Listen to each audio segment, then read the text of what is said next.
Get out of the fire pit. Get out of the fire pit. He does not listen for the life of him. No. Oh, they want to come in, muddy butts.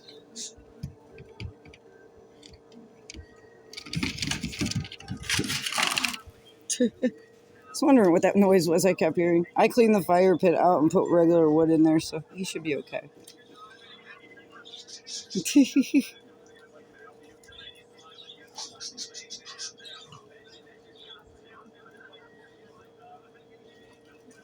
Not too rough, you two.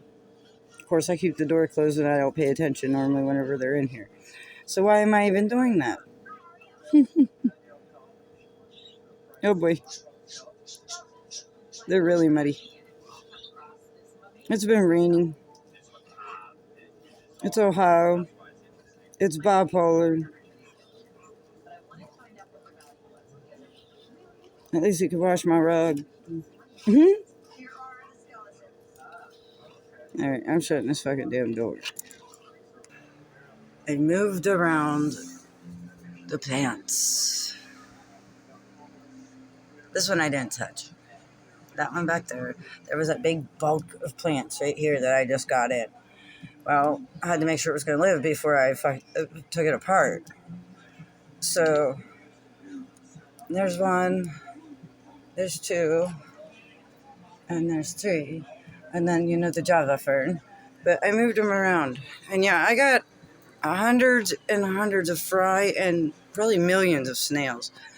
I had a little trumpet snail. I wonder where it went. I don't know where it went.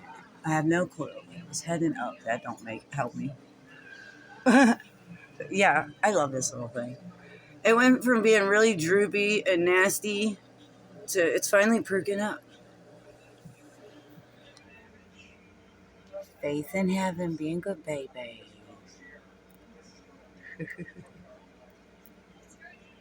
Oh. Guess we better get the dogs, right? Come on! Come on! Muddy. And, hey! Oh my god. Oh, gee, get down! Oh, these are my freaking. Oh. Yep, they're there. Yep. Crazy puppies. Okay, enough.